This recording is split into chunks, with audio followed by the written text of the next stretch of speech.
नमस्कार दोस्तों। सबसे पहले हम स्वागत करते हैं आपका कैरियर मेकर इंस्टीट्यूट में। और हम फिर हाजिर हैं 29 मई 2023 का नए करंट अफेयर की क्लास लेकर के। लेकिन उसके पहले, जैसे कि हम हर बार पिछले वीडियो के अंत में आपसे एक प्रश्न पूछते हैं जिसके आंसर का निवेदन हम कमेंट्स बॉक्स में करते हैं, तो सबसे पहले हम उस प्रश्न को देखेंगे। आइए देखते हैं वो क्या है। हमारा प्रश्न था आपके लिए पिछले वीडियो में कि किस राज्य या केंद्र शासित प्रदेश के पशुपालन और मत्स्य पालन विभाग ने स्कॉच सिल्वर अवार्ड 2023 जीता है। चार ऑप्शंस हैं: चंडीगढ़, केरल, लक्षद्वीप और कर्नाटक। तो सही जवाब है मित्रों चंडीगढ़। चंडीगढ़ इसका सही जवाब है। आइए कुछ जान लेते हैं स्कॉच सिल्वर अवार्ड के बारे में। पशुपालन विभाग चंडीगढ़ ने स्कॉच सिल्वर अवार्ड जीता। पशुपालन और मत्स्य पालन विभाग चंडीगढ़ को विभाग द्वारा इलाज किए जा रहे पशुधन एवं मेडिकल रिकॉर्ड के कंप्यूटरीकरण के लिए ई गवर्नेंस के लिए स्कॉच सिल्वर अवार्ड 2023 मिला। यह देश में अपनी पहली तरह का प्रोजेक्ट है। इस एप्लीकेशन का मुख्य उद्देश्य पशु मालिकों को उनके पशुओं के उपचार और अन्य सेवाओं जैसे कृत्रिम गर्भाधान, टीकाकरण आदि के लिए ऑनलाइन पंजीकरण की सुविधा प्रदान करना है। ओपीडी, स्टॉक बुक, दैनिक दवा व्यय और कृत्रिम गर्भाधान जैसे पशु चिकित्सा अस्पतालों और उपकेंद्रों के सभी रिकॉर्ड बनाए रखना है। तो चलिए दोस्तों, आज के करंट अफेयर का पहला प्रश्न हम आपसे पूछते हैं। यह हम ही बताते हैं, पूछने का तो आपको वीडियो के अंत में आपसे हम पूछेंगे। आज का पहला प्रश्न है, सिटी ऑफ डेड यूनेस्को विश्व धरोहर स्थल किस देश में स्थित है? यूनेस्को ने सिटी ऑफ डेड को विश्व धरोहर में शामिल किया है। वह किस देश में स्थित है? मिस्र में, सऊदी अरब में, मोरक्को में, सूडान में। तो सही जवाब है मिस्र में। मिस्र में सिटी ऑफ डेड स्थित है जिसे यूनेस्को ने विश्व धरोहर में शामिल किया है। यह है सिटी ऑफ डेड का एक छोटा सा चित्र आप अपनी स्क्रीन पर देख रहे हैं। सिटी ऑफ डेड मिस्र में स्थित एक 7 किलोमीटर लंबा यूनेस्को विश्व धरोहर स्थल है। यह काहिरा में विशाल इस्लामिक युग के नेक्रोपोलिस और कब्रिस्तानों की एक श्रृंखला है। एक सरकारी पहल के तहत एक राजमार्ग परियोजना के लिए सरकार इस साइट के माध्यम से रास्ता खोद रही है। इस ऐतिहासिक स्थल के विध्वंस को रोकने के लिए कई इतिहासकार और स्वयंसेवक एक साथ आगे आए हैं। हमारा आज का दूसरा प्रश्न है कि हाल ही में खबरों में रहा सेंडाई फ्रेमवर्क किस क्षेत्र से जुड़ा है? हाल ही में खबरों में रहा सेंडाई फ्रेमवर्क किस क्षेत्र से जुड़ा है? तो इसका सही जवाब है मित्रों आपदा जोखिम से। आपदा जोखिम से जुड़ा हुआ है। आइए जानते हैं इसके बारे में भी। आपदा जोखिम न्यूनीकरण के लिए Sendai framework for disaster risk reduction SFDRR आपदा जोखिम के 3 आयामों पर ध्यान केंद्रित करता है, यानी जोखिम, भेद्यता और क्षमता, और जोखिमों को कम करने और लचीलेपन को बढ़ाने के लिए खतरे की विशेषताएं। SFDRR की मध्यावधि समीक्षा की एक उच्च स्तरीय बैठक हाल ही में संयुक्त राष्ट्र मुख्यालय में आयोजित की गई थी। हमारा अगला प्रश्न है, gains startup challenge GAINS startup challenge किस संस्था द्वारा लॉन्च किया गया है? 4 ऑप्शंस हैं: CRSE, GRSE, GPS, UNEP, WMO। तो सही जवाब है GRSE। GRSE ने गेन्स स्टार्टअप चैलेंज हाल ही में लॉन्च किया है। Garden reach ship builders and engineers GRSE ने कोलकाता में GRSE accelerated innovation nurturing scheme 2023 या गेन्स 2023 लॉन्च किया। इसका उद्देश्य जहाज निर्माण में तकनीकी प्रगति की दिशा में नवीन समाधान विकसित करने के लिए स्टार्टअप्स को प्रोत्साहित करना है और इसके फोकस क्षेत्रों में एआई, नवीनीकरण ऊर्जा और ऊर्जा दक्षता भी शामिल है। हमारा अगला प्रश्न है, अमेरिका ने किस देश के साथ रक्षा सहयोग समझौते पर हस्ताक्षर किए हैं? Papua New Guinea, Fiji, Venezuela या रूस? तो पापुआ न्यू गिनी इसका सही जवाब है, पापुआ न्यू गिनी।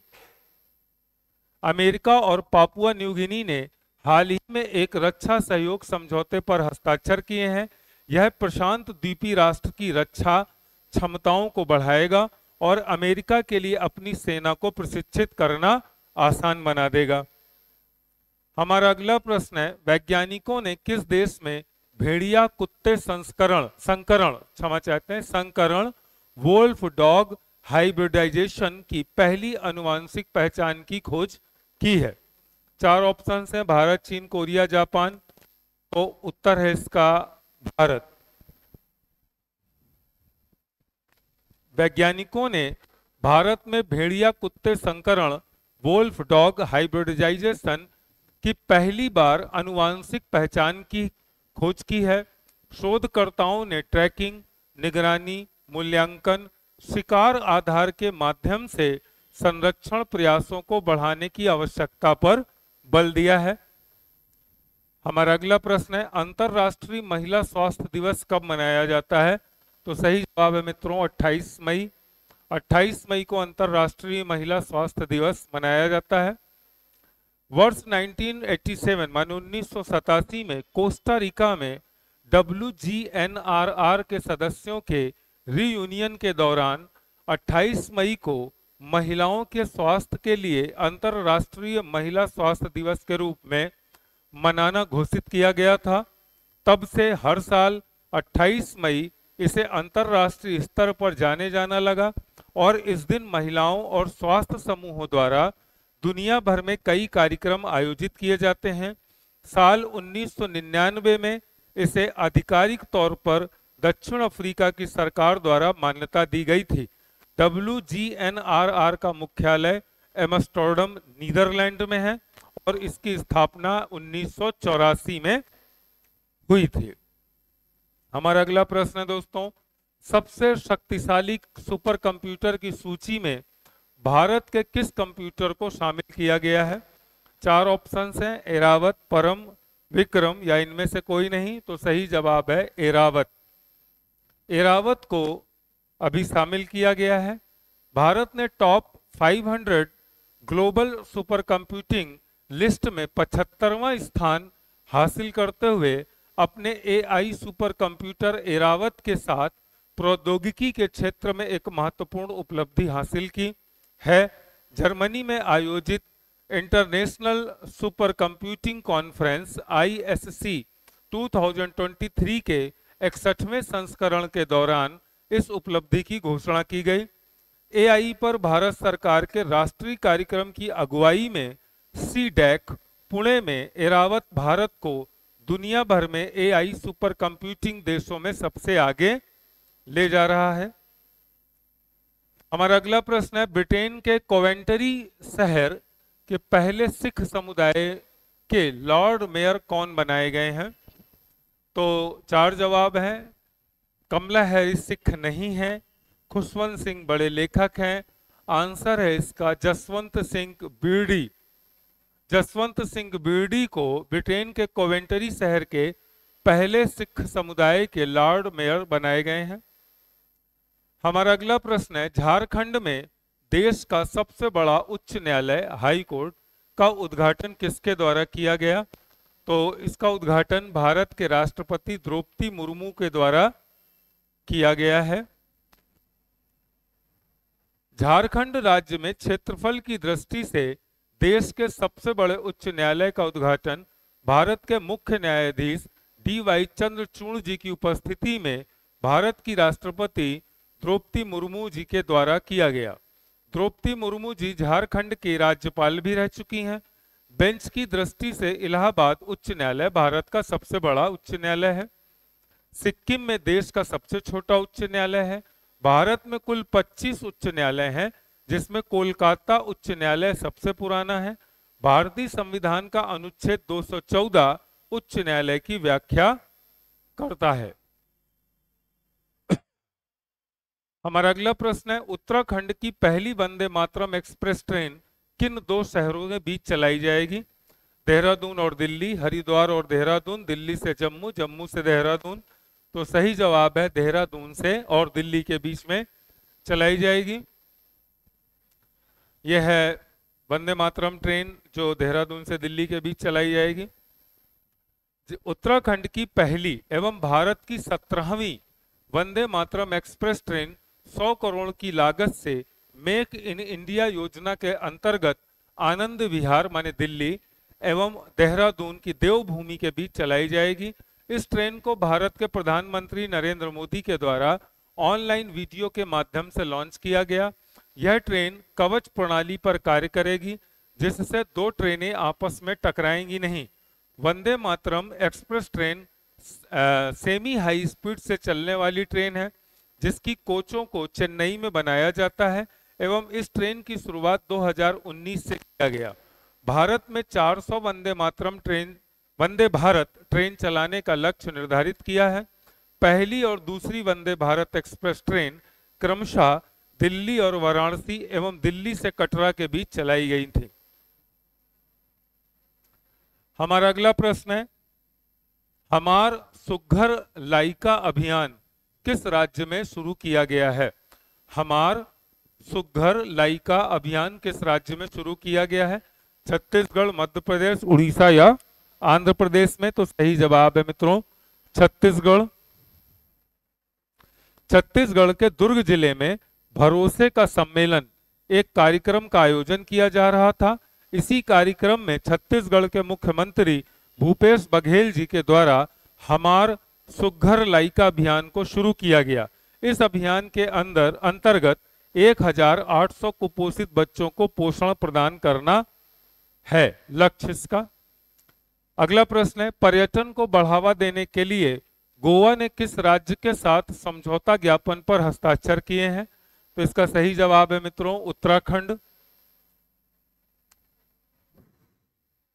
पर्यटन को बढ़ावा देने के लिए गोवा एवं उत्तराखंड के बीच एक ज्ञापन समझौता MOU पर हस्ताक्षर किया गया। पर्यटन को बढ़ावा देने के लिए स्वदेश दर्शन के अंतर्गत देखो अपना देश योजना को लॉन्च किया गया और इस योजना के अंतर्गत एक भारत श्रेष्ठ भारत योजना को भी लॉन्च किया गया, जिसमें कई राज्य मिलकर पर्यटन के लिए कार्य करते हैं। अक्टूबर 2023 में नेशनल गेम का आयोजन भी गोवा में किया जाएगा। हमारा अगला प्रश्न है, हाल ही में ग्रीस के कालिथिया में आयोजित अंतरराष्ट्रीय जंपिंग मीटिंग 2023 में लंबी कूद में किसने स्वर्ण पदक जीता? मुरली श्रीशंकर, अंजू बॉबी जॉर्ज, शैली सिंह, इनमें से कोई नहीं।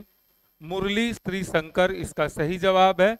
अंजू बॉबी जॉर्ज और शैली सिंह भी जंपिंग से जुड़ी हुई हैं, लेकिन ग्रीस के कालिथिया में मुरली श्रीशंकर ने स्वर्ण पदक जीता है।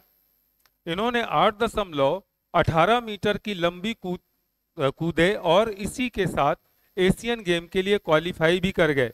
भारत के शैली सिंह और अंजू बॉबी जॉर्ज का नाम भी लंबी कूद से जुड़ा हुआ है। हमारा आज का प्रश्न दोस्तों आपके लिए है, जो हम वीडियो के अंत में आपसे पूछते हैं और जिसके आंसर का निवेदन हम कमेंट्स बॉक्स में करते हैं। तो हमारा आज का प्रश्न आपके लिए है, किस कंपनी ने ग्रामीण भारत के लिए बहुभाषी चैट बॉट जुगलबंदी को लॉन्च किया? 4 ऑप्शंस हैं, माइक्रोसॉफ्ट, IBM, गूगल और ट्विटर। तो आपको इसका जवाब देना है कमेंट्स बॉक्स में।